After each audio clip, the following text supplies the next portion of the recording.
안녕하십니까. 스포츠 위닝 리더십의 김도균입니다.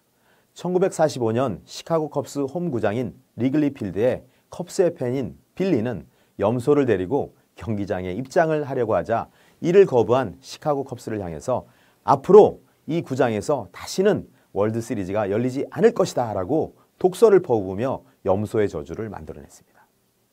그런데 이후에 컵스는 월드 시리즈에 진출할 기회를 갖지 못했고 선수들을 긴장하고 떨게 만들었습니다.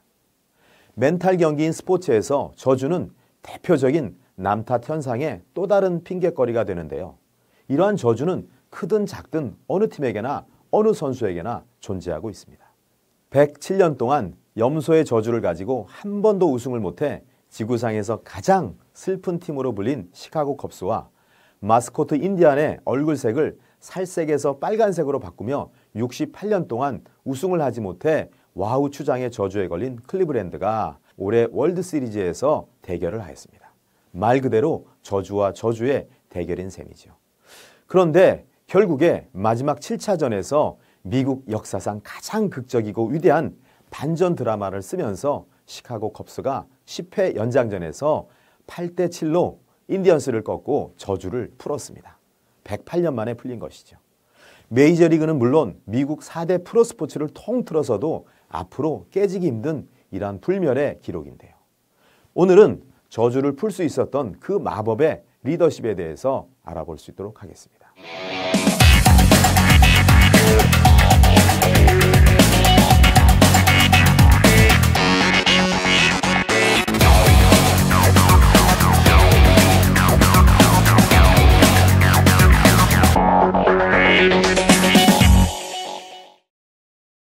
과거에 시카고 컵스는 이러한 저주를 풀기 위해서 빌리의 조카를 경기장에 초대해서 염소를 몰고 경기장을 한 바퀴 돌게 하고 또 시카고 컵스 인근 지역의 식당에 염소고기를 먹어치우는 행사를 만들고 또 바트만의 파울볼을 폭파시키는 행사 등을 개최하기도 하였지만 모두가 다 허사였습니다.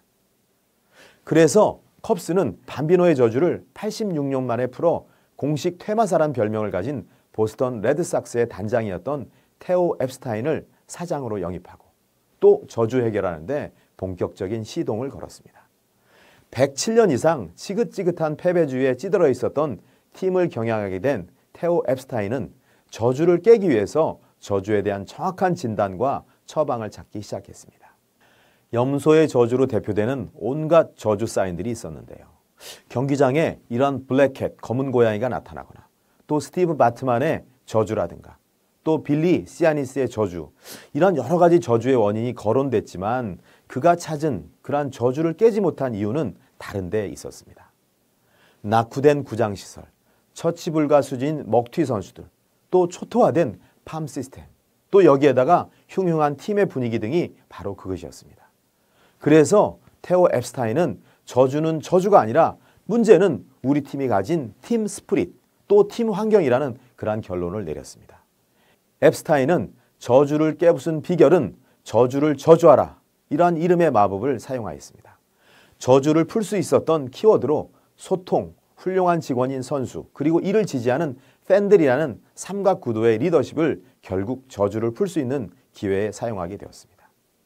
앱스타인은 사장에 취임한 이후에 전폭적인 구단주의 지원에 힘입어서 팬 서비스와 선수단 관리, 그리고 팜 시스템의 정비를 시작으로 대대적인 팀 리빌딩 시작을 하였습니다.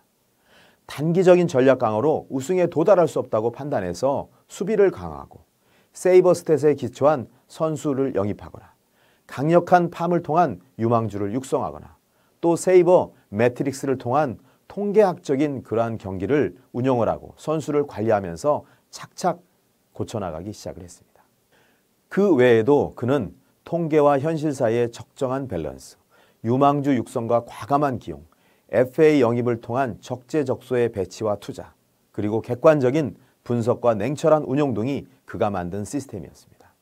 이렇게 저주의 본질적인 부분을 해결해 나가기 시작하니까 만년 하위권을 맴돌던 컵스는 2012년부터 새로운 팀으로 변모하기 시작하였습니다. 앱스타인 사장은 이렇게 말했습니다. 컵스의 성취는 하루아침에 일어나지 않았다. 컵스의 오늘 승리는 하루 하나씩 비타민을 챙겨 먹은 것과 같이 신중한 과정들이 모인 결과일 뿐이다 라고 이야기했습니다. 이러한 앱스타인의 경영 철학은 결과를 만들어내는 팀 케미스트리에도 포커스를 맞추었습니다.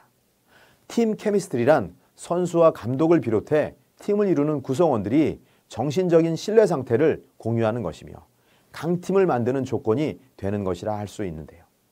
개인의 기록이 우선인 야구를 회사인 팀의 개념으로 바꾸고 회사가 잘해야 내가 잘하는 것이다 라는 회사 플레이를 강조하여 승리의 기쁨을 함께 누리도록 하였습니다. 승리에 대한 또한 저주에 대한 팀 존재의 의미에 대한 팀 케미스트리를 만들었고 또 실천하기 시작하였던 것입니다. 즉 이기기 위해 하는 경기보다 더 큰 짜릿함을 만들기 위해서 선수와 스텝 그리고 경영진을 하나의 회사로 엮어냈습니다. 그리고 앱스타인은 선수들보다 저주 타파의 기운을 우승을 염원하는 강력한 팬들의 염원에서 찾아내고 팬들을 경기장 안에 끌어들일 수 있는 방법이 무엇인지에 대해서 고민을 하였습니다. 그래서 시카고 컵스는 올해가 108년이 되는 해라는 글자에 108이라는 숫자에 포커스를 맞추었습니다. 우승을 해야만 하는 108가지 이유를 팬들이 찾아내도록 하였습니다. 야구공에 박힌 실밥수가 108개, 홈구장 리글리 필드의 홈플레이트에서 좌우측 펜스 폴대까지의 거리가 108m, 또 우승을 예언한 백 투 더 퓨처라는 영화의 상영 시간이 108분, 시카고 윌리스 타워의 높이가 108층이고 또 시카고 컵스의 우승을 담은 영화인 수첩 속의 행운도 108분짜리였습니다. 또한 7전 4선승제를 우승하려면 아웃카운트 수가 경기당 27번씩 108개가 필요하고 컵스 구단을 소유한 리켓 아문이 세운 증권가도 108번가에 위치하고 있고 또 컵스의 에이스인 카일 랜드릭스의 생년월일을 더하면 89년 11월 7일 108이 됩니다. 결국 108의 이유를 팬들이 찾아내고 만들게 하자 그들이 선수를 격려하고 그 힘은 팀을 넘어서 도시 전체가 거대한 저주 파타의 동력이 되었던 것입니다. 시카고 사람들은 야구를 위해서 태어나고 보스턴 사람들은 레드삭스를 위해 태어난다는 말이 있을 만큼 극성스러운 두 도시에서 그는 두 개의 저주를 해결하는 그 누구도 해내지 못한 성공의 신화를 썼습니다. 스포츠 전문 채널인 ESPN은 지난 9월에 메이저리그에서 올해의 경영인으로 그를 선정했습니다. 전혀 놀랍지 않은 결과인데요. 야구단을 하나의 거대한 기업으로 보고 이를 팀 케미스트리로 구축한 그는 저주 타파의 핵심을 선수와 코치, 에이전트, 팬, 미디어와의 소통을 삼았습니다. 직접적인 현장의 의견에도 귀를 기울일 줄 알아서 그들과 이야기를 나누고 즐기는 것을 좋아했습니다. 도시와 경기장 그리고 팬들을 직접 돌아다니면서 만나고 그들에게 듣기를 게을리하지 않았습니다. 마지막 7차전 경기 때 앱스타인은 10회 초를 앞두고 승부의 흐름이 클리브랜드로 넘어갈 듯한 순간에 그는 클럽하우스에 내려가 우리는 해낼 거야. 우리 가서 점수를 내자며 그들을 격려하고 소통하였습니다.